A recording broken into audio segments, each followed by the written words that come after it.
වස්සාන ධර්ම දේශනා ඔබට මං කරුණු දෙකක් කියලා දෙනවා. මේ කොරෝනා වෛරසයෙන් බේරෙන්න ඔබ ළඟට එන කොරෝනා වෛරසය පරාජය කරන්න ඔබට පුළුවන් මෙන්න මේ ක්‍රම දෙකෙන්. එක ඒ තමයි මේ ප්‍රඥාව ලැබෙන මනස දියුණු කරන භාවනාවකට අවතීර්ණ වීම. ඒක එක පැත්තකින් පාරමිතාවක්, එක පැත්තකින් අපේ ගුණධර්ම වර්ධනය වීමක්, තවත් පැත්තකින් අපි නිවනට සමීප වීමක් වගේම. ඒ නිවනට සමීප වෙන්න වැඩ කටයුතු කරගෙන යන්න අපි නිරෝගී වෙන්න ඕන. එතකොට මේ භයානක වෛරසයෙන් අපිව රැකෙන්න නම් ඔබ ආනාපාන සතිය වැඩි යුතුමයි පින්නතුනි. ආධ්‍යාත්මික දියුණුවටත් නිවනටත් වගේම ශරීර සෞඛ්‍ය වර්ධනයටත් මේ ආනාපාන සතිය කොච්චර බලපානවද? එහෙනම් මේ කොරෝනා වසංගතයෙන් බේරෙන්න එන වෛරසය පළවා හරින්න ඔබට පුළුවන් ඔබේ ආනාපාන සතිය.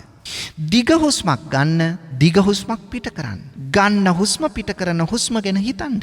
රස්සං වා අස්ස සන්තෝ රස්සං අස්ස සාමීති පජානාති. රස්සං වා පස්ස සන්තෝ රස්සං පස්ස සාමීති පජානාති. කෙටි හුස්මක් ගන්න, කෙටි හුස්මක් පිට කරන්න. එය ගැන හිතන්න.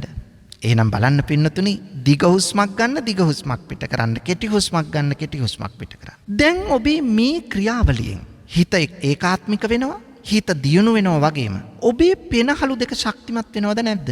ශක්තිමත් වෙනවා. මේ පෙනහළු දෙක ශක්තිමත් වීම තුළ කොරෝනා වෛරසයේ කෙල්ලේම පෙනහල්ලට බලපාන්නේ පින්වතුනි, ආනාපාන සතිය වැඩුවහම මේ පෙනහැල්ලේ ඇතිවන ශක්තියෙන් කොරෝනා වෛරසයට ඒ පෙනහැල්ලට කරන බලපෑම කරන්න බෑ. ඒ නිසා හොඳම විසඳුමක් මා මේ ඔබට කියන්නේ. ඊට අමතරව දෙවෙනි කාරණය තමයි පින්වතුනි, ඔබ ඔබේ දේශීය ඖෂධ තියෙනවා. බටහිර ඖෂධ වලට වඩා මේකට බටහිර ඖෂධ වලින් විසඳුමක් නෑ ඇත්තටම. මේකට උපක්‍රමයක් ලෙස වැක්සින් එකක් භාවිත කළත් මේ ඇතිවන විවිධ සංකූලතාවලට විසඳුමක් නෑ. ඒ නිසා මේකට තියෙන්නේ ඔබ හදාගන්න පානයක්. මේ පානය සඳහා ඔබ භාවිත කරන්න කොත්තමල්ලි, සුදුලූණු, ගම්මිරිස්, උළුහාල්.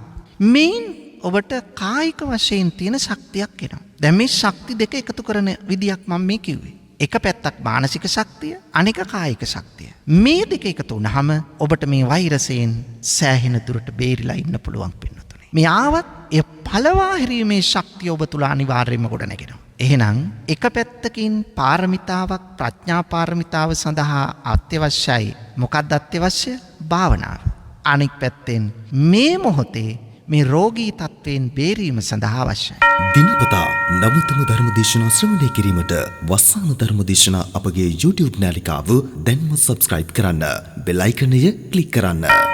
වස්සාන ධර්ම දේශනා YouTube නාලිකාව ඔස්සේ ප්‍රචාරය වන මෙම සුමధుර ධර්මානුශාසනාව වෙනුවෙන් පින්පර දායකත්වයෙන් කටයුතු කළේ කිරිල්ලවල පදිංචි එදිරිප්පුලිගේ තිලක් චමින්ද මහත්මයා සහ කපුගෙදර චාන්දනී කුමාරී මහත්මිය යන පින්වත් දෙපළයි. එම පින්වත් දෙපළගේ ප්‍රධාන අරමුණ වන්නේ අගෝස්තු මාස 26 වන දිනට එම පින්වත් දෙපළ විවාහ ප්‍රාප්ත වී වසර 10ක් සපිරීම නිමිත්තෙන් ලක්වාසී ලෝකවාසී සියලුම දෙනා වෙත වස්සාන ධර්ම දේශනා YouTube නාලිකාව ඔස්සේ ධර්ම දානමය පින්කමක් සිදු කිරීමයි. අද දේශකයන්න් වහන්සේ අතිපූජනීය මාලිම්බඩ පඤ්ඤාසාර ස්වාමීන් වහන්සේ. අවසරයි අපේ හාමුදුරුවනේ. සමන්ත චක්කවාලේසු අත්‍රා ගච්ඡන්තු දේවතා සත්ධම්මං මුනි රාජස්ස සුනන්තු සග්ග මොක්ඛදං ධම්මස්සවන කාලෝ අයං බදන්තා ධම්මස්සවන කාලෝ අයං බදන්තා ධම්මස්සවන කාලෝ අයං බදන්තා. නමෝ තස්ස භගවතු අරහතු සම්මා සම්බුද්දස්ස. නමෝ තස්ස භගවතු අරහතු සම්මා සම්බුද්දස්ස. නමෝ තස්ස භගවතු අරහතු සම්මා සම්බුද්දස්ස දානං සීලං ච නික්කම්මං පඤ්ඤා විරියේන පංචමං කන්ති සච්ච මදිට්ඨානං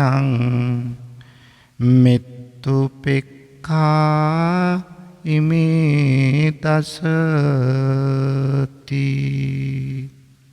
ගරුතර මහා සංඝරත්නයන් අවසරයි ශ්‍රද්ධාවන්ත පින්වතුනි, අද මේ උතුම් ධර්ම දානමය පුණ්‍ය කර්මයෙහි සදැහැති දායකත්වයෙන් කටයුතු කරන්නේ කිරිල්ලවල පදිංචි එදිරිප්පුලිගේ තිලක් චමින්ද මහතා සහ කපුගෙදර චාන්දනී කුමාරී මහත්මිය විසිනුයි.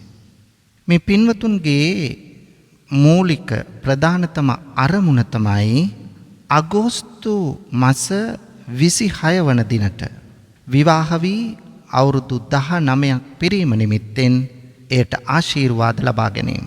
හරිම වටිනවා.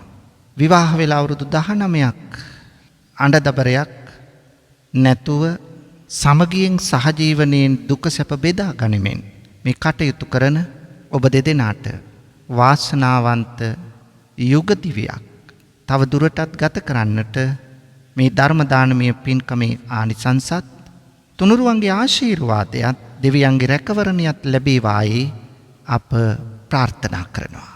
තවත් අරමුණු පරමාර්ථ තියෙනවා. ඒවා අපි ධර්මදේශනාව අවසානයේදී සිහිපත් කරලා පුණ්‍යානුමෝදනා කිරීම ආශිර්වාද කිරීම කරමු. එතෙක් බුදු බණ පදයකට අවධානය යොමු කරමු පින්වතුනි.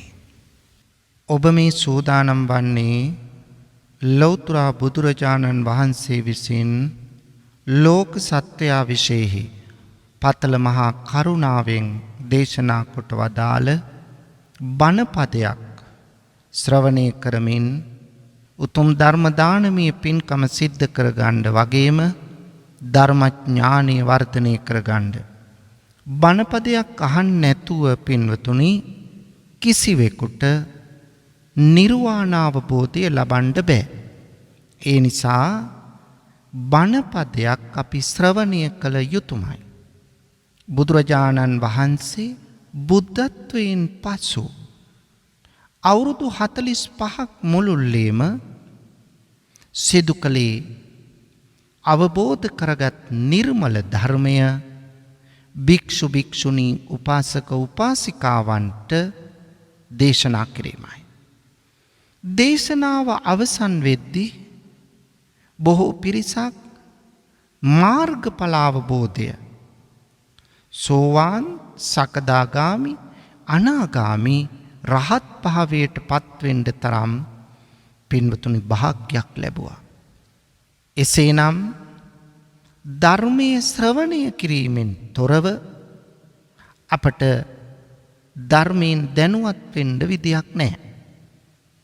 දහම් පොතපත බලන්න ඕන, ධර්ම සාකච්ඡා පවත්වන්න ඕන. එහෙම නැත්නම් ධර්මයේ ශ්‍රවණය කරන්න ඕන. මෙන්න මේ ධර්මය පිළිබඳ දැනුවත් වීම මත තමයි පින්වතුනි අපි ධර්මයේ මතක තියාගන්නෙත් ඒ ධර්මය අනුව හැසිරීමේ අවස්ථාව ලැබෙන්නේ. එහෙනම් ධර්මය අනුව හැසිරෙමින් අපේ ජීවිතය හැඩගස්වා ගන්නකොට අප ආධ්‍යාත්මය තුල කුසල ශක්තිය වර්ධනය වෙන අතර අකුසල හීන වීගෙන යනවා. එහෙනම් කුසල ශක්තිය පරිපූර්ණ වෙන්න පින්වතුනි අපි නිවනට සමීප වෙනවා. ලෞතර බුද්ධත්වයේ කියලා කියන්නේ කුසල ශක්තිය උපරිම තැනට දියුණු කළා කියන එකයි.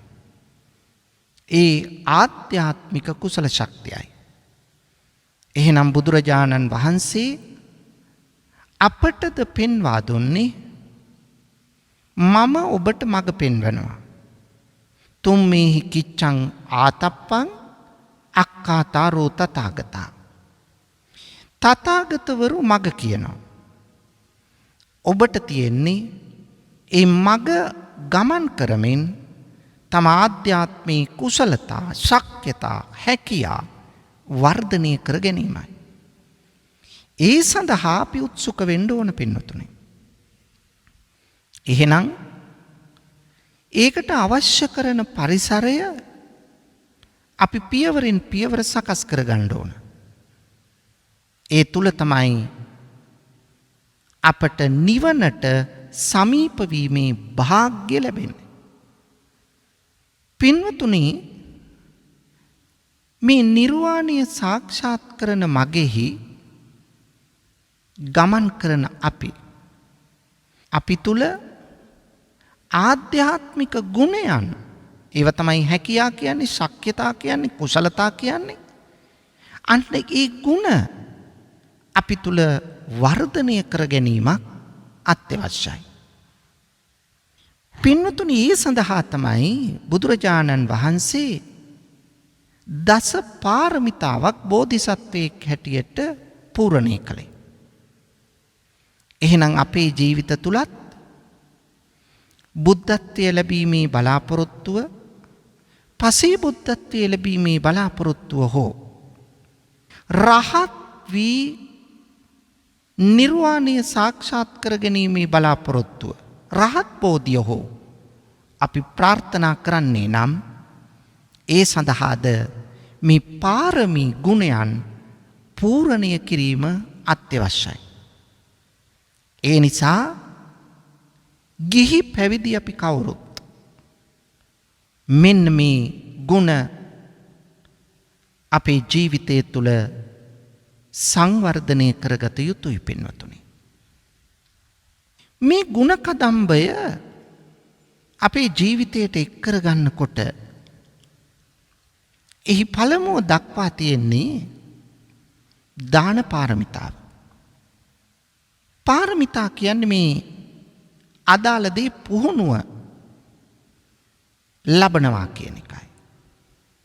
පුහුණුව නැත්තම් පුරුදු කිරීම කියන එකයි.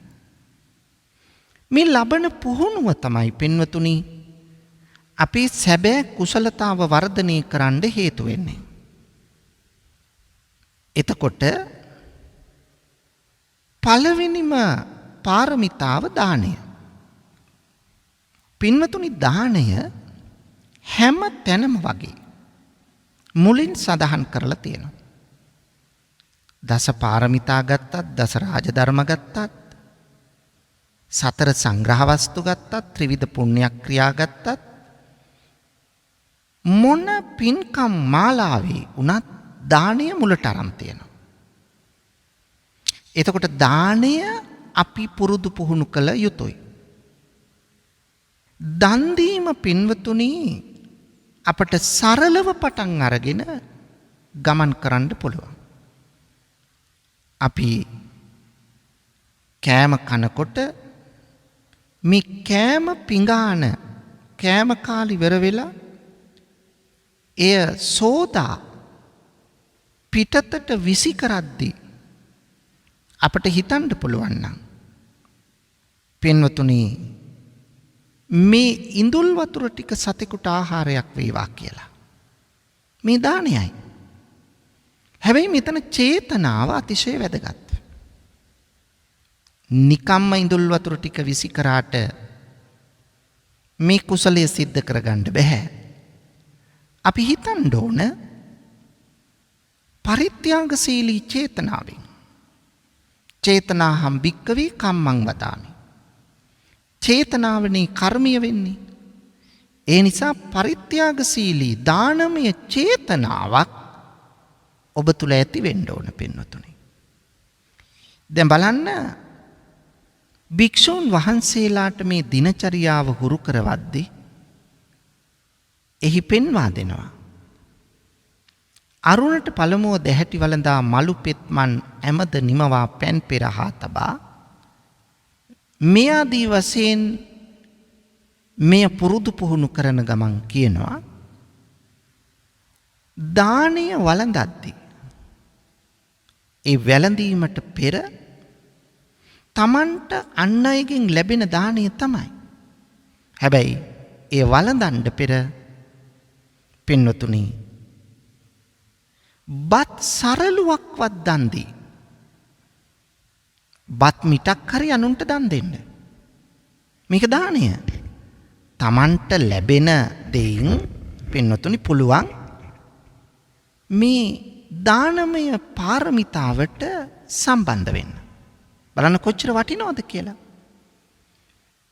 එතකොට බත් මිට දන් දෙනකොට අවුරුදු කීපයක් මෙහෙම දන් දීලා හිතන්න කොච්චර ප්‍රමාණයක් අපට දන් දෙන්න පුළුවන්ද? ඊට පස්සේ මේ දානීය වළඳද්දි ප්‍රත්‍යවේක්ෂා කරමින් දානීය වළඳන්න. මේ දානය මම පරිභෝජනය කරන්නේ ආහාරයට ගන්නේ ජවය ශක්තිය වර්ණය සෝභමාන බව වර්ධනය වෙන්න නෙවෙයි. මගේ ජීවිතයේ පැවැත්මටයි. මේක අපිට ගිහි වුණත් පැවිදි වුණත් හිතන්න පුළුවන් පින්වතුනි. ඒ නිසා ඔබත් ඔබේ කෑම වේල ගනිද්දී කාලේ ඉවර වෙලා ඉඳුල් ටික ඉතුරු වෙච්ච නිසා සතෙකුට දාන එක නෙවෙයි. ඔබ කෑම කන්න කලින් බත් මිටක් සතෙකුට වෙන් කළ හැකිනම් පින්වතුනි දානය අපට පුරුදු පුහුණු කරන එක අමාරු නෑ අපහසු නෑ. පින්වතුනි අපි දන් දෙනකොට විශේෂයෙන් අපි දන් දීමට පෙර සහ දන් දෙන වෙලාවෙත් දන් දුන් පසුවත් මේ තුන් ස්ථානයෙහි සිත සතුටු කරගෙන දන් දෙන්න ඕන. එහෙම නැත්තම් ඒ දානීය මහත්ඵල මහානිසංස වෙන්නේ නැහැ. දන් දෙද්දී දන් දීමට පෙර పూర్ව චේතනා, මුංචන චේතනා සහ අපර චේතනා මේ ස්ථාන තුනම හිතේ සැකස්මක් තියෙන්න ඕන පින්නතුනි. ඒ හිතේ සැකස්ම මේ විදියට සකස් කරගත්තේ නැත්තම් සමහර වෙලාවට දන් දීලා සමහරු පසුතැවිලි වෙනවා. අපරාධ මේක දුන්නේ. මට මේක තියාගත්ත නම් තව සුමානයක් දෙකක් තුනක් මාසයක් කමාරක් කණ්ඩ තිබ්බා. මෙන්න මෙවැනි චේතනා ඇති කරගත්තොත් ඒ දානය දීමෙන් ප්‍රතිඵලයක් ලබන්න බෑ. ඒ නිසා දන් දෙනකොට ඊටාම සැලකිලිමත් වෙන්න ඕන මේ චෛතසික ඇතිවීම පිළිබඳව. මේ ඔක්කොම සිතුවිලිනේ පින්නතුනේ. මේ සිතුවිලි ඇති කර ගැනීම පිළිබඳව සැලකිලිමත් වෙන්න ඕන. හිතත් එක්ක යන ගමනක් නෙමේ අපි කරන්නේ. ඒ නිසා හිත නරක නොවි, හිත අපිරිසිදු නොවි, හිත පසුතැවීමට ලක් නොවි මේ දාණය පූර්ණය කිරීමට අපි වග බලා ගන්නවා. එහෙම නැත්තම් තේරුමක් නැහැ. දන් දීලා පසුතැවෙනව නම් වැඩක් නැහැ. ඒ වගේම දාණයට දෙන්න ඕන හොඳ දේ මිස නරක වෙච්ච දේ නෙවෙයි. අපි ඇඳුමක් කාට හරි දුන්නත්, කෑම ටිකක් දුන්නත්, වෙන යමක් දුන්නත් අපට වැඩක් නැති නිසා, ජරා ජීර්ණ වෙච්ච නිසා, විසි කරන්න තියෙන ලෝභකම නිසා ඒක කාට හරි දීලා අපි දන් දුන්නයි කියලා හිතනවා නම් ඒක රවටා ගැනීමක්. ඒ නිසා අපි ඇඳුමක් දුන්නත් වෙන යමක් දුන්නත් නැවුම් අලුත් යමක් දෙනවා මිස නරක් වෙච්ච, අපිරිසිදු වෙච්ච, කුණු වෙච්ච අන් අයට පේන්න දීලා වැඩක් නැහැ. හැම වෙලාවෙම දෙන්න ඕන තණ්හා, දිට්ඨි, මාන. මේ තුنين තොරවයි. තණ්හාව මූලික කරගෙන මම දෙන්නේ මට තව ලබා ගන්න. මේ චේතනාව ඇතුව දීලා වැඩක් නැහැනේ.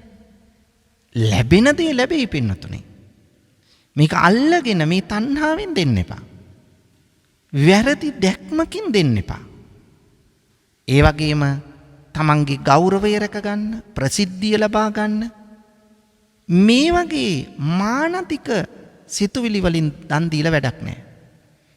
ඒ නිසා හරි කල්පනාවෙන් තමයි දන් දීම කළ යුතු වන්නේ. දන් දෙන්න පහසු වුණාට හිත සකස් කරගන්න එක පහසු නෑ. සමහරු යමක් අනුන්ට දීලා මොන්න තරම් පසුතැවෙනවද? ඒකෙන්ම අසනීප වෙනවා. හිත හදාගන්න බෑ. හැබැයි සල්ලි ගොඩ ගහගෙන තියෙනවා. ධනය වස්තුව ගොඩ ගහගෙන තියෙනවා. අනුන්ට දීලා සතුටු වීමේ හැකියාවක් නැහැ. ඒ නිසා පින්වතුනි එහෙම දන් දීලා කවදාවත් Tamanට සැපක් සතුටක් ලබන්න හම්බෙන්නේ නැහැ. හැමදාම ඉතුරු වෙන්නේ කනස්සල්ල, පසුතැවීම. ඉතින් මෙහෙම මොකටද දන් දීලා? ඒ නිසා දානය පාරමිතාවක් බවට පත් කරගන්න. අපි දන් දෙනකොට දන් දෙන ඔබත් දන් පිළිගන්නා කෙනත් දෙදෙනාම සිල්වත් නම්. දැන් දන් දෙන ඔබ සිල්වත්, දන් පිළිගන්න ප්‍රතිග්‍රාහකයා භික්ෂුවක් වෙන්න පුළුවන්, වෙන ගිහි කෙනෙක් වෙන්න පුළුවන්. එයා දුසිල්වතෙක් වෙන්න පුළුවන්. හැබැයි ඔබ සිල්වත්. ඔබ සිල්වත්කමේ ඉඳගෙන දුසිල්වතවත් කෙනෙකුට දන් දෙන්න පුළුවන්. ඒකත් ආනිසංසයක් ලැබෙනවා. එහෙම නැත්නම් ඔබ දුසිල්වත්ව ඉඳගෙන සිල්වත් කෙනෙකුට දන් දෙන්නත් පුළුවන්. හැබැයි පින්නතුනි මහත්ඵල මහානිසංස නියම ආනිසංස ලබා ගන්න පුළුවන් වෙන්නේ ඔබත් සීලයේ ඉඳගෙන සීලවන්ත ප්‍රතිග්‍රාහක පක්ෂයකට දන් දෙන එකයි. එතකොට අපි දෙපාර්ශවයම සම්පූර්ණයි. එහෙනම් දාන පාරමිතාව තමන්ගේ දේපල දන් දෙන්න පුළුවන්. තමන්ගේ ශරීර අවයව දන් දෙන්න පුළුවන්. බෝධිසත්වයෝ කළා ඒක ඇස්සිස් මස්ලිය දන් දුන්නා. දැන් අදත් එහෙම දන් දෙනවා. වකුගඩු දන් දෙනවා, ඇස් දන් දෙනවා, ලේ දන් දෙනවා.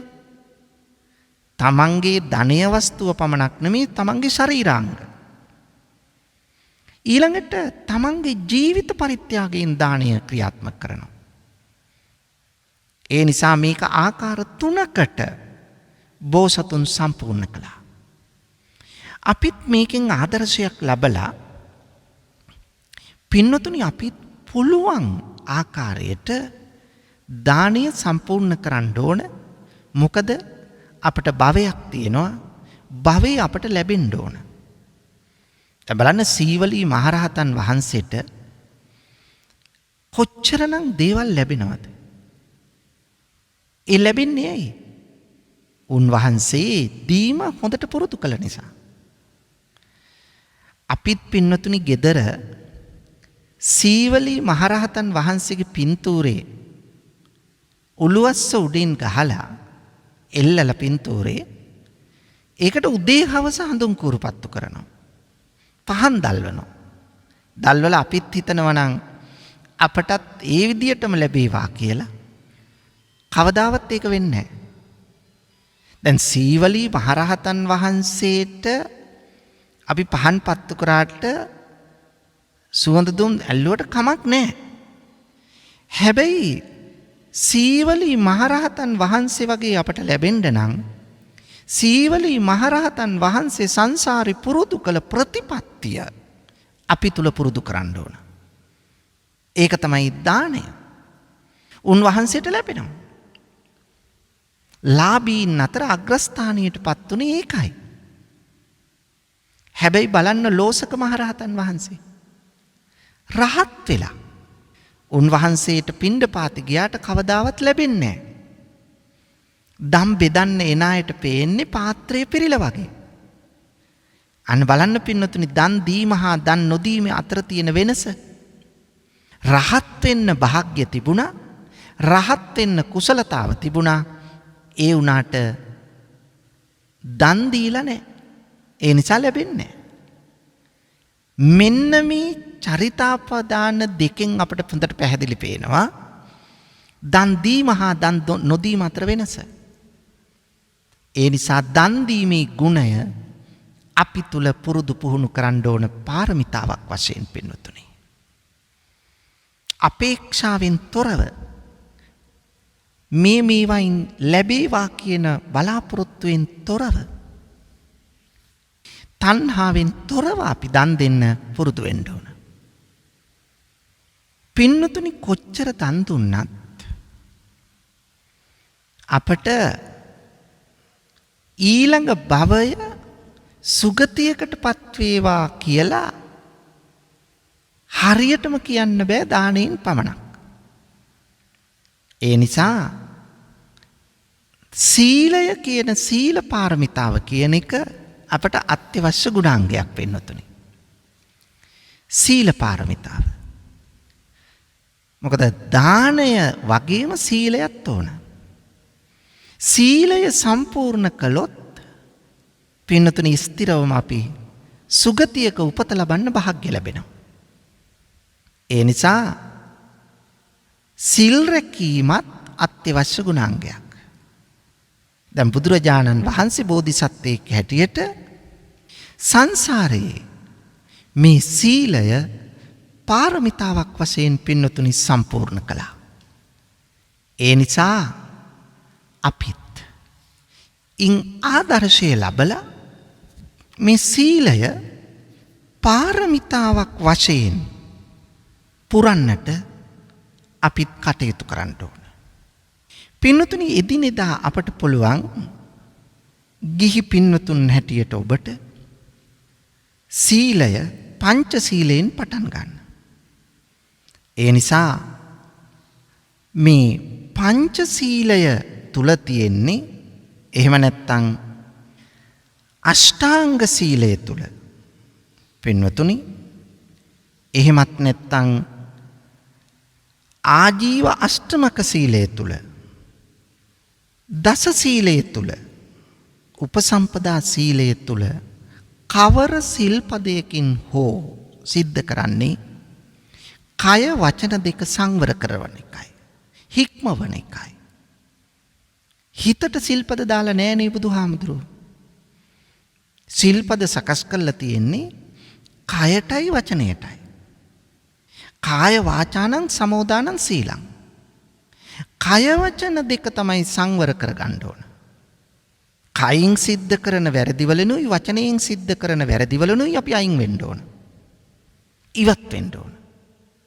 එතකොට මේ කය වචන දෙක සංවර නම් පින්නතුනි අන්න අපට පුළුවන් හිත සංවර කරගන්න පියවරට ගමන් කරන්න. කය වචන දෙක සංවර නොවි හිතේ සංවරකමක් කවරෙකුටවත් ඇති කරගන්න බෑ.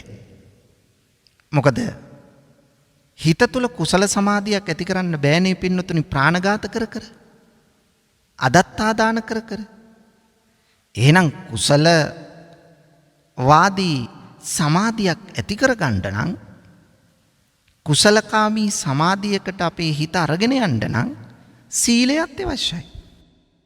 සිල් රැකීම තුල තමයි අප යහපත් තැනකට එන්නේ. සංවරශීලී තැනකට එන්නේ. ඒ එන සංවරශීලී බව තුල පින්වතුනි අපට පුළුවන් හිත හික්මවන වැඩපිළිවෙලකට යන්න. එතකොට පන්සිල් වලින් පටන් අරගෙන මෙය ඉදිරියට පවත්වාගෙන යන ගමන් තමන්ගේ ශරීර අවයව ගැන නොතකා සිල් රකින්නට තමන්ගේ ජීවිතය ගැන නොතකා සිල් රකින්නට මගේ ජීවිතය ගියත් මම මේ සිල්පදය කඩන්නේ නැහැ. මෙන්න මෙතෙන්ට අපිට එන්න පුළුවන් නම් පරමත්ත පාරමිතාවට බලන්න කොතරම් උත්තුංග තැනකට අපි ඇවිල්ලා තියෙනවද. ඒ නිසා පින්නතුනි අපි උත්සාහ කරන්න ඕන අන්න එය හඳුනා ගන්න. එය හඳුනාගත්තොත් අපේ ජීවිතයට මහත් භාග්යක් සිද්ධ වෙන්නේ. නිර්වාණගාමී ප්‍රතිපදාවට අපි යනවා වගේම අපි මෙලොවින්ම ගුණවතෙක් බවට පත් වෙනවා. අපි නිසා අපි අසුරු කරන අයත් ගුණවත් වෙනවා. මේ තුල තමයි අපි රැඳෙන්න උත්සාහ කරන්න ඕන. එහෙනම් අපිට සුගතිය අත්පත් කරගන්න නම් දන් දෙනවා වගේම සිල් රැකීමත් අත්‍යවශ්‍යයි. සීලය නැතුව අපට ඉදිරියට යන්න බෑ පින්වතුනි. අත්‍යවශ්‍ය ගුණාංගයක් සීලය. ඒ පාරමිතාවක් වශයෙන් බෝසතුන් සම්පූර්ණ කළා. අපිද ඒ මඟ ගමන් කළ යුතුයි. තුන්වෙනි පාරමිතාව තමයි නෙක්ඛම්ම පාරමිතාව. නෙක්ඛම්ම නෛෂ්කර්මය. පින්වතුනි නෙක්ඛම්ම කියලා කියන්නේ මේ කාම සම්පත් වලින් නික්මෙන්න අපි උත්සාහ කරන එකයි. දැන් ජීවිතයක් ගත කරනවා කියලා කියන්නේ අපි තුල තියෙන ඇස කන නාසාදී ඉඳුරන්ගෙන් බාහිරව තියෙන රූප ශබ්ද ගන්ධ රස ආදිය ග්‍රහණය කරගන්න එකයි. මේ ග්‍රහණය කර ගැනීම මත තමයි පින්නතුනි අපේ ජීවිතය පවතිනවා කියලා කියන්නේ. එහෙනම් කවුරු කරන්නේත් පංචේන්ද්‍රයන්ගෙන් පංචකාම වස්තුන් ග්‍රහණය කර ගනිමින් කටයුතු කරන එක. ජීවත් වෙනවයි කියන්නේ ඒකටනේ. ඒක හොඳින් කරන්න දහම තුල බාධාවක් නැහැ. සීමා සහිතව කරන්න දහම තුල බාධාවක් නැහැ. ගිහි පින්වතෙකුට හොඳට මිල මුදල් හරියම්බ කරලා හොඳට ගේ දොර හදාගෙන විවාහ වෙලා දරු මල්ලෝ හදාගෙන සතුටින් ඉන්න පුළුවන්. ඒක නිසා තමයි නිති පන්සිල් රකින්න ගමන් අපි පුහුණුවක් ලබන්න කියනවා. මොහොකටද පුහුණු වෙන්නේ? පොහොයාට සිල්. දැන් නිති පන්සිල් රකින්න වෙලාවේ කාමී නිවැරදිව හැසිරුණා. ගැටලුවක් නැහැ. හැබැයි පොහොය දිනයට අපි සමාදන් වෙන්නේ අබ්‍රහ්මචර්යා වේරමණී. අබ්‍රහ්මචර්යාවෙන් වෙන් වෙනවා. බ්‍රහ්මචර්යාව තමයි ක්‍රියාත්මක කරන්නේ. එදාට මාසකට වරක්වත් පින්නතුනි අපි ඒ බ්‍රහ්මචර්යාව කියන එක අපි තුල ක්‍රියාත්මක කරනවා. මාසකට වරක්වත් බ්‍රහ්මචර්යාව අපි ක්‍රියාත්මක කරනවා. එදාට අපි උදේ 6ට සිල් සමාදන් වුණාට පස්සේ සවසට සිල් පවාරණය වෙලා ගෙදර ගිහිල්ලා සුපුරුදු විදියට ජීවිතේ ගත කරනවා නම් එයින් වැඩක් නැහැ. ඒත් පන්සිල් ආරක්ෂා කළා වගේ තමයි. අපි ඒක පැය 12කට සීමා කරන්නේ නැතුව නැත්තම් පැය 8කට සීමා කරන්නේ නැතුව අපි පැය 24කට ඒ ගමන් කරනවා. පින්වතුනි මේ පැය 24ක් අපි මේ අෂ්ටාංග සීලේ සමාදන් වීම නිසා මොකද වෙන්නේ? අපි බ්‍රහ්මචර්යාවක නිරත වෙනවා. එතකොට හෙට පහන් වනතුරු අපි නිවැරදිවවත් කාමාස්වාදයක් ලබන්නේ නැහැ. කයත් සංවරයි, වචනයත් සංවරයි. ඒ සංවරකම උපරිම තැනට අපි ගේනවා. එදා රහතන් වහන්සේ කෙනෙක් ගත කළ ජීවිතය, රහත් මෙහෙණින් වහන්සේ කෙනෙක් ගත කළ ජීවිතය ආදර්ශයට ගනිමින් මම අද දවස මගේ ජීවිතය ඒ ආකාරයෙන් උපරිම ලෙස ගත කරනවා කියන හැඟීමට එන්න ඕන. ආන්න එතකොට අපිට අර පංචකාමයන්ගෙන් යම් පමණකට නික්මීමේ ගුණයක් ඇති කරගන්න පුළුවන්. දැන් බෝසතුන් සම්පූර්ණම Tamanගේ කාමාස්වාදයෙන් වෙන් වී ගිහිගේ අතහැරලා ගියා. නෙක්ඛම්ම පාරමිතාව. තම අවයවයන් ගැන හිතන්නේ නැතුව ගිහිගෙන් නික්මිලා පැවිදි වුණා. හිතුවේ නෑනේ මම මාලිගාවේ ඉන්නකොට මෙච්චර සුවසේ හිටියේ. මට යහන් තිබුණා. අතට පයට සේවක සේවිකාවෝ හිටියා. හොඳට ආහාර ලැබුණා. රාජභෝජන. නමුත් ඒවත් සේරම පරිත්‍යාග කළා. කැලේ ගහක් යට කටු ඇනෙමින් කොළ ගොඩක් මත මේ ජීවිතය රැය පහන් කළේ හැමදාම. තමන්ගේ ජීවිතය පින්වතුනි ශරීර අවයව අත පය ගැනවත් හිතන්නේ නැතුව තමයි මේ නෙක්ඛම්මය ක්‍රියාත්මක කළේ. ඉන්පසුව තමන්ගේ ජීවිතය ගැන හිතන්නේ නැතුව පින්වතුනි ගිහිගෙන් නික්මුණේ. මට අතරතුරදී කරදරයක් වේද? ජීවිතය අහිමි වේද? මේක හුදකලා ගමනක්.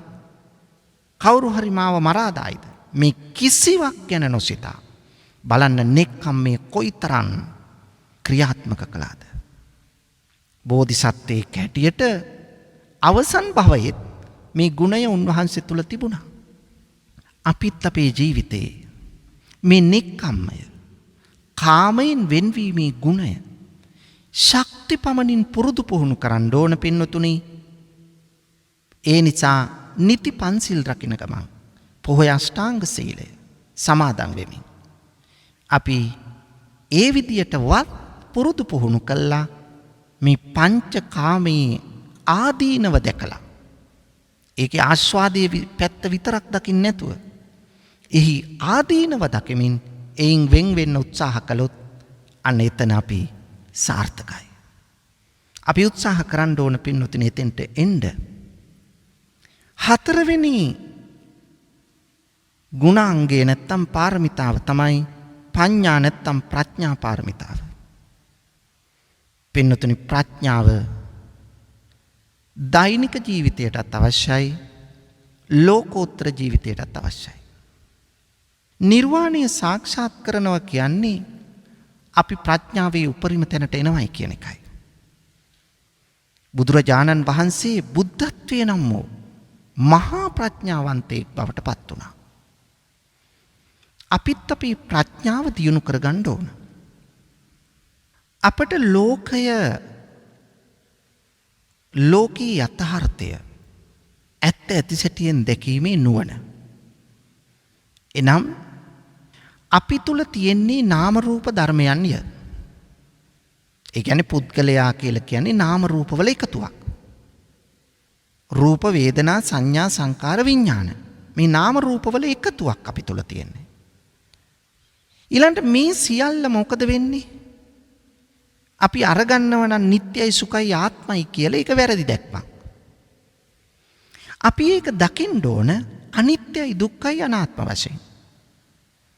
එහෙනම් අනිත්‍යයි දුක්ඛයි අනාත්මයි වශයෙන් අපි ඒ දකිනව නම් අන්න ප්‍රඥාව වර්ධනය වෙන මඟ. එහෙනම් ප්‍රඥාව වර්ධනය කර ගැනීමට අත්‍යවශ්‍යම කාරණය මොකද්ද? අත්‍යවශ්‍යම කාරණේ භාවනාවයි. මේකට සමත භාවනාව කියලා කොටසක් තියෙනවා, විපස්සනා විදර්ශනා භාවනාව කියලා කොටසක් තියෙනවා. සමතය අපේ සිත දියුණු කරනවා. සිත හික්මවලා සිත දියුණු කරනවා, සිත සමාධිගත කරනවා, සිත දියුණු කරනවා. මේ සිතේ දියුණුව අපට ඇති කරන්න මේ සමතෙන් පුළුවන්. පින්නතුනි මේ දිනවල මේ කොවිඩ් වසංගතය මුළු ලෝකයටම බලපාලා අපටත් බලපාලා තියෙනවා. ඒ නිසා මොන ජාතිය වුණත් මොන ආගමේ වුණත් මොන කුලයේ මොන පන්තියේ වුණත් පින්වතුනි පොහොසත් වුණත් දුප්පත් වුණත් ભેදයක් නැහැ ලෙඩේට. මේ ලෙඩේ ඕන වෙලාවක අපිව ආක්‍රමණය කරන්න පුළුවන්. ඒ නිසා මේ ආක්‍රමණශීලී මේ වෛරසය අපිව ආක්‍රමණය කරන්න අපි ඉඩ දෙනවද? එහෙම නැත්නම් ඒකට බාධාවක් අපි ඇති කර ගන්නවද? ඒකට බැරියල් එකක් අපි දා ගන්නවද?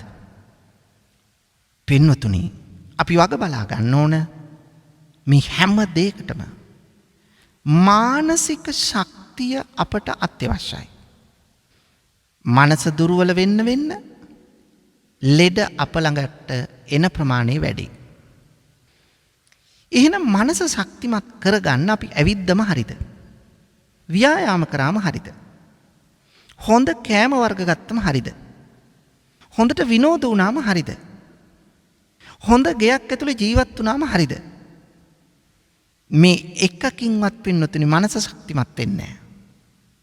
හොඳින් තේරුම් ගන්න. මනස ශක්තිමත් වන්නේ ධර්මයෙන් පමණයි. වෙන ලෝකෙ කිසිවක් නැහැ මනස ශක්තිමත් කරන්න. ක්‍රීඩකයෙකුට පුහුණුව දීලා මනස ශක්තිමත් කරන්න පුළුවන් ඔබ දිනනවා කියලා. සර්කස් කරන කෙනෙකුට පුළුවන් ඔබට මේක පුළුවන් කියලා පුහුණුව තුළින් ඔහුට මනසට ශක්තියක් දෙන්න. මා කියන්නේ ඒක නෙවෙයි. මේ ආධ්‍යාත්මිකව අපට එන වෛරසයක් ලෙඩ රෝගයක් පාලනය කරන්න ඒ මානසික ශක්තියෙන් බෑ. එහෙනම් මෙතන ආධ්‍යාත්මික මානසික ශක්තියක් අපි ගොඩනගා ගන්න ඕන. ඒ ආධ්‍යාත්මික මානසික ශක්තිය ඇති කරගන්න පුළුවන් මේ දහම තුලින් පමණයි පින්නතුනේ. ඒ නිසා ඔබට මං කරුණු දෙකක් කියලා දෙනවා. මේ කොරෝනා වෛරසයෙන් බේරෙන්න ඔබ ළඟට එන කොරෝනා වෛරසය පරාජය කරන්න ඔබට පුළුවන් මෙන්න මේ ක්‍රම දෙකෙන්. එක ඒ තමයි මේ ප්‍රඥාව ලැබෙන මනස දියුණු කරන භාවනාවකට අවතීර්ණ වීම. ඒක එක පැත්තකින් පාරමිතාවක්, එක පැත්තකින් අපේ ගුණධර්ම වර්ධනය වීමක්, තවත් පැත්තකින් අපි නිවනට සමීප වීමක් වගේම ඒ නිවනට සමීප වෙන්න වැඩ කටයුතු කරගෙන යන්න අපි නිරෝගී වෙන්න ඕන. එතකොට මේ භයානක වෛරසයෙන් අපිව රැකෙන්න නම් ඔබ ආනාපාන සතිය වැඩි යුතුමයි පින්නතුනි. ආනාපාන සතිය වඩන්න විවිධ යෝගී ව්‍යායාමවල විවිධ ක්‍රමවේදයන් නාසයේ පුඩුවක් තද කරගෙන අනිත් පුඩුවෙන් හුස්ම පිට කරන්න ගන්න ආදී වශයෙන් නොයෙක් උපදේශ තියෙනවා. ඒවත් වැරදි නෑ. නමුත් නිමල දහම තුල බුදු දහමේ කියලා දෙනවා ආනාපාන සතිය වඩන්න. මේ හුස්ම රැල්ල හුස්ම ගන්න එක හුස්ම පිට කරන එක බලන්න ආධ්‍යාත්මික දියුණුවටත් නිවනටත් වගේම ශරීර සෞඛ්‍ය වර්ධනයටත් මේ ආනාපාන සතිය කොච්චර බලපානවද? එහෙනම් මේ කොරෝනා වසංගතයෙන් බේරෙන්න එන වෛරසේ පළවා හරින්න ඔබට පුළුවන් ඔබේ ආනාපාන සතිය. දැන් බලන්න මේක පැහැදිලි කරනවා. දීගං වා අස්සසන්තෝ දීගං අස්සසාමීති පජානාති. දීගං වා පස්සසන්තෝ දීගං පස්සසාමීති පජානාති. දිග හුස්මක් ගන්න, දිග හුස්මක් පිට කරන්න. ගන්න හුස්ම පිට කරන හුස්ම ගැන හිතන්න. රස්සං වා අස්සසන්තෝ රස්සං අස්සසාමීති පජානාති. රස්සං වා පස්සසන්තෝ රස්සං පස්සසාමීති පජානාති. කෙටි හුස්මක් ගන්න, කෙටි හුස්මක් පිට කරන්න, එය ගැන හිතන්න.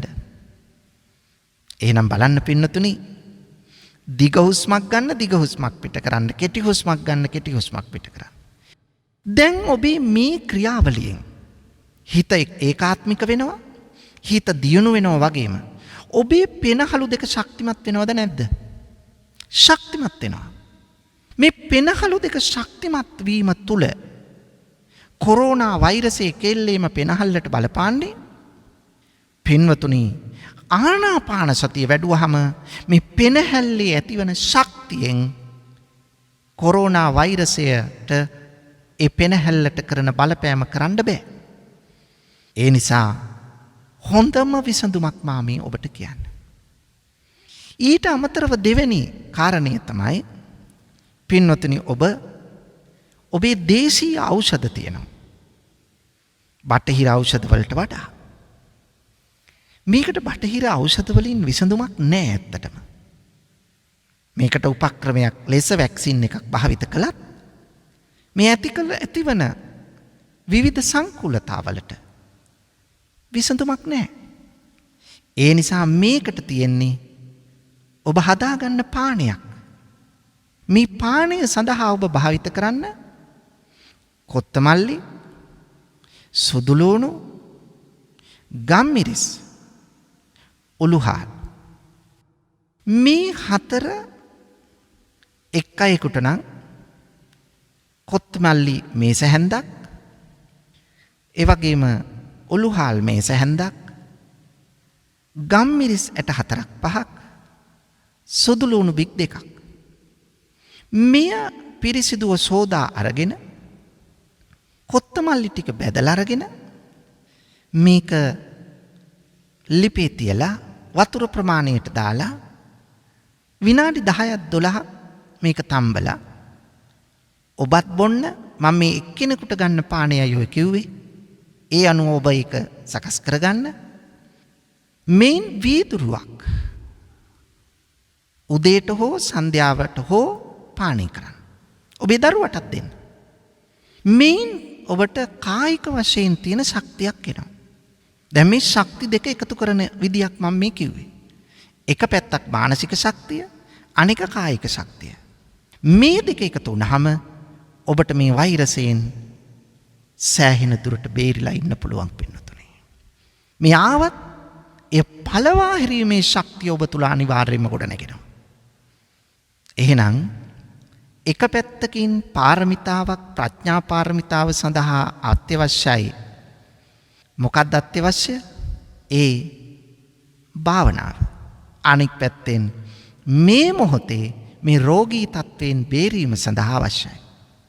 ඊළඟට පින්නතුනි මේ ප්‍රඥාව වර්ධනය කරන්න අපි අනිත්‍ය දුක්ඛ අනාත්ම මෙනෙහි කළා ත්‍රිලක්ෂණයේ වඩමින් විදර්ශනා භාවනාවට යනවා. එතකොට තමයි නාම රූප පිළිබඳව ලෝකී සත්‍ය පිළිබඳව වටහා ගැනීමක් කරන්න අපට පුළුවන් වෙනවා. ඊළඟට පින්නතුනි තියෙනවා පස්වෙනි පාරමිතාව තමයි වීර්ය පාරමිතාව. අපට කුමන දෙයක්වත් වීර්යෙන් තොරව කරන්න බෑ. ඒ නිසා වීර්ය කියන එක අත්‍යවශ්‍ය කාරණයක්. වීර්ය තියෙනව නම් තමයි ලෞකික ජීවිතේ සාර්ථක වෙන්නේ, ලෝකෝත්තර ජීවිතේ සාර්ථක වෙන්නේ.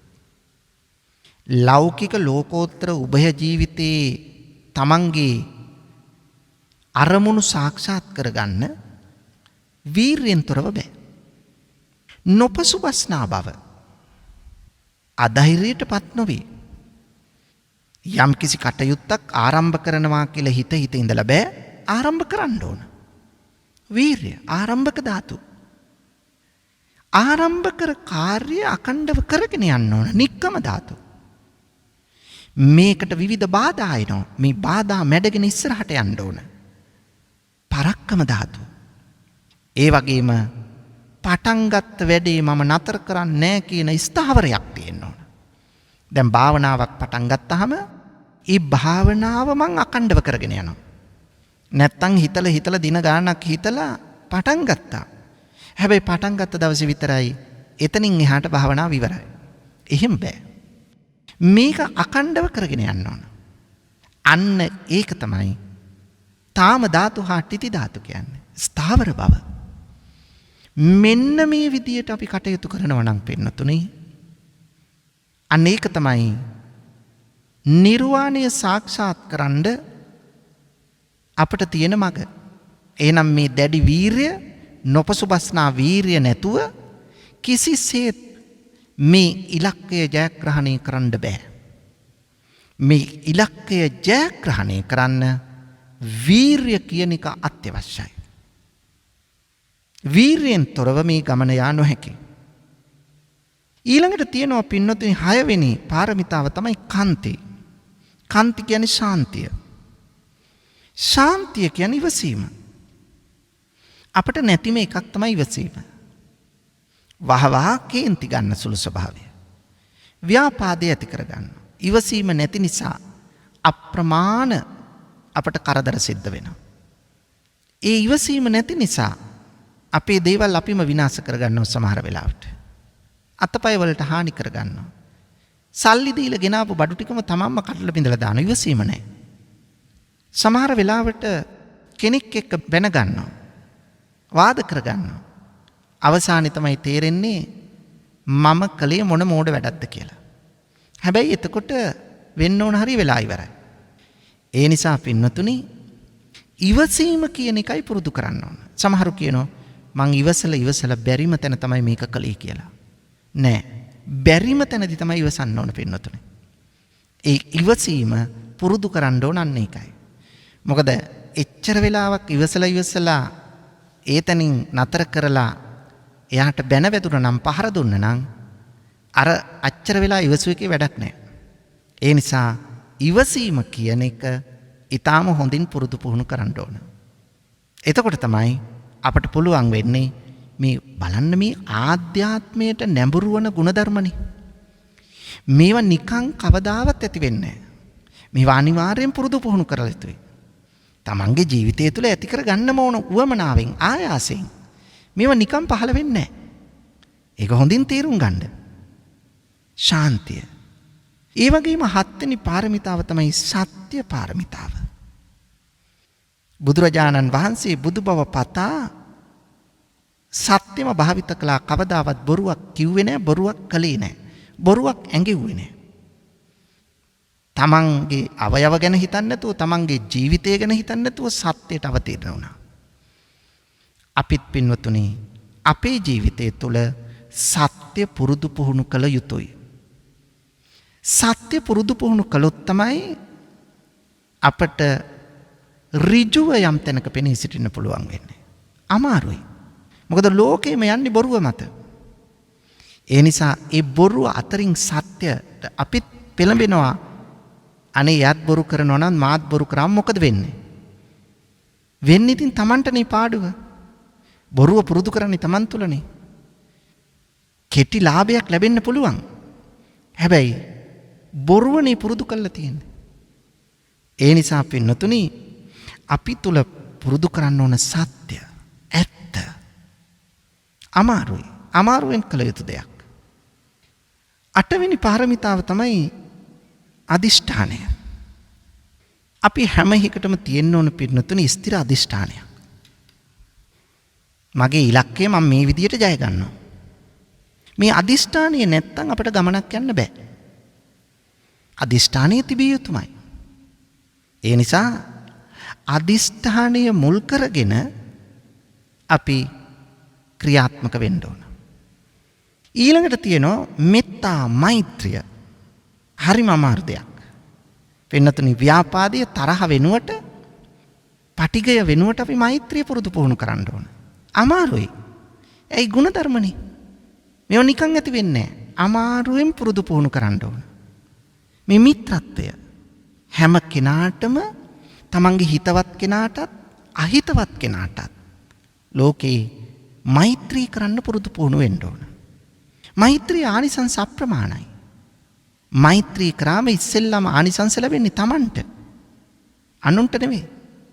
තමන්ට තමයි ප්‍රයෝජන ලැබෙන්නේ.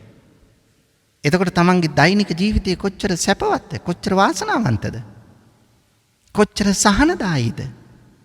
මෙන්න මේ ටික පින්නතුණී ජීවිතයට එක් කරගන්න අවසාන පාරමිතාව උපේක්ෂාව. උපේක්ෂාව කියන්නේ මධ්‍යස්ථ බව.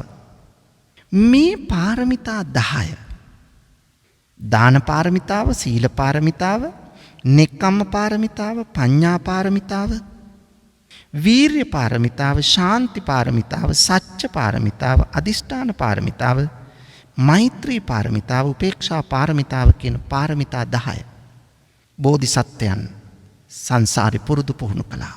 පසේ බුදුවරු බෝධිසත්වයෝ හැටියට පුරුදු පුහුණු කළා. රහතන් වහන්සේලා පුරුදු පුහුණු කළා. ඒ නිසා අපිත් බලාපොරොත්තු වන්නේ රහත් බව නම්, බලාපොරොත්තු වන්නේ පසේ බුදු බව නම්, බලාපොරොත්තු වන්නේ ලෞතර බුදු බව නම්, මේවා අනිවාර්යයෙන්ම පුරුදු පුහුණු කළ යුතුමයි. ඒ නිසා පින්වතුනි අපේ ජීවිතය තුලත් මේ ගුණ කදම්බය ටිකෙන් ටික අපේ ජීවිතයට ලං කරගෙන ආධ්‍යාත්මයෙන් ගුණවන්ත පුද්ගලයෙකු බවට පත්වන්නට අපි උත්සාහ ගනිමු. අද මේ උතුම් ධර්ම දානමය පින්කමෙහි පුණ්‍යවන්ත වූ දායකත්වයෙන් කටයුතු කළේ එදිරිප්පුලිගේ තිලක් චමින්ද මහතා සහ කපුගෙදර චාන්දනී කුමාරී මහත්මිය විසිනුයි. මේ මහත්මීන්ගේ බලාපොරොත්තුව තමයි අගෝස්තු මාස 26 වන දිනට විවාහ වී අවුරුදු 19ක් පිරීම නිමිත්තෙන් එයට ආශිර්වාද ලබා ගැනීම. තුනුරුවන්ගේ ආශිර්වාදයේ තරම් වෙනත් ආශිර්වාදයක් අපට නැහැ පින්වතුනි. ඒ නිසා ඔබ දෙදෙනාගේ විවාහ දිවිය කරදරයක්, හිරිහැරයක් නැතුව තව දුරටත් එය පවත්වාගෙන යන්නට ධෛර්ය, ශක්තිය ආශිර්වාදය ලැබේවායි අපි ප්‍රාර්ථනා කරනවා. ඒ වගේම ආශිර්වාද කරන්න බලාපොරොත්තු වෙනවා මෑණියන් වන කැරලයින් මහත්මියට, දියණිය වන චවෝද්‍යා සහ තිමෙත්‍යා දරුවන්ට, සහෝදරියන් වන නිරංජලා රන්ද්‍රා දෙදෙනාටත්, චාරක සහෝදරයා ඇතුළු පවුලේ සියලු දෙනාටම මේ ධර්ම දානමය පින්කමින් ලැබෙන ආනිසංස වලින් ආශිර්වාද කරන්න බලාපොරොත්තු වෙනවා. ඒ නිසා සියලු දෙනාටම යහපත ශාන්තියම වේවායි අපි ප්‍රාර්ථනා කරනවා. පින් දෙන්න බලාපොරොත්තු වෙනවා කපුගෙදර සේනාරත්න අප්පච්චිට, ඩී.ජී. ලීලාවතී මෑණියන්ට, එදිරිප්පුලිගේ සියදෝරිස් පියාණන්ට, ප්‍රියන්ත ජයවීර සහෝදරයාට, ඩී.ජී. විමලාවතී ලොකු අම්මාට, කපුගෙදර ටිකිරි බණ්ඩා ලොකු ආත්තාට, ආර්.ආර්.එම්. Coin Menike අත්තම්මාට, DG. ඇලන් නෝනා ආච්චි අම්මා ඇතුළු මිය පරලෝකීය පවුලට සම්බන්ධ සියලු දෙනාට මේ පින් අත්පත් වේවා. එය අය සුඛිත මුදිත වේවා. අවසන අමා මහ නිවනින් සැනසේවායි ප්‍රාර්ථනා කරමු. ඒ වගේම මේ පින්වතුන් සඳහන් කරලා තියෙනවා දේශකයාණන් වහන්සේට දීර්ඝායුෂ ප්‍රාර්ථනා කිරීම, සියලු කොරෝනා රෝගීන්ට සුවය ප්‍රාර්ථනා කිරීම සහ කොරෝනා රෝගය ඉතා ඉක්මනින් ලෝකෙන් තුරන් වේවායි ප්‍රාර්ථනා කරන අතර වස්සාන ධර්මදේශනා YouTube නාලිකාවේ ගයාන් දුෂ්යන්ත මහතා ඇතුළු කාර්ය මණ්ඩලයේ සැමට දීර්ඝායුෂ ප්‍රාර්ථනා කරනවා. තවත් මෙවන් උතුම් සත්ක්‍රියාවන් සිද්ධ කරන්නට වාසනාව ලැබේවා කියා. ඒ නිසා ඔබේ සියලු ප්‍රාර්ථනාවන් ඉෂ්ට සිද්ධ වේවා. යහපත ශාන්තියම වේවා. අවසන උතුම් අමා මහ නිවනම සාක්ෂාත් වේවායි ප්‍රාර්ථනා කරමු. ඔබ සැමට සම්මා සම්බුදු සරණයි. වස්සාන ධර්මදේශනා YouTube නාලිකාව ඔස්සේ ඔබ ඒ ශ්‍රවණය කළේ කිරිල්ලවල පදිංචි එදිරිප්පුලිගේ තිලක් චමින්ද, කපුගෙදර චාන්දිනී කුමාරී මහත්මිය යන පින්වත් දෙදෙනාගේ විවාහ දිවියට වසර 19ක් සපිරීම නිමිත්තෙන් වස්සාන ධර්මදේශනා YouTube නාලිකාව ඔස්සේ සිදු කළ ධර්ම දානමය පින්කමයි. සිදු කළා වූ ධර්ම දානමය කුසලයේ අනුභවයේ බලයෙන් එම පින්වත් දෙපළටත් ඒ පවුලේ සියලුම දෙනාටත් නිදුක් නිරෝගී ජීවනයේ උදා වේවායි සාදු සිතින් ප්‍රාර්ථනා කරමු. ධම්මසු ඔබ සැමටත් සම්මා සම්බුදු සරණයි. ඔබටත් වස්සාන ධර්මදේශනා YouTube නාලිකාව ඔස්සේ දායකත්ව ධර්මදේශනාවක් ප්‍රචාරය කර ගැනීමට අවශ්‍ය නම් දැන්ම කතා කරන්න 071 57 57 13 දුරකථන අංකයට 071 57 57 13 දුරකථන අංකයට WhatsApp, Viber, ඉමු මගින් දැන්ම කතා කර ඔබේ දායකත්ව ධර්මදේශනාව දැන්ම වෙන් කරවා ගන්න. ධම්මසු ඔබ සැමට සම්මා සම්බුදු සරණයි. දිනපතා නවතම ධර්මදේශනා ශ්‍රවණය කිරීමට වස්සාන ධර්මදේශනා අපගේ YouTube නාලිකාව දැන්ම subscribe කරන්න. බෙල් අයිකනය ක්ලික් කරන්න.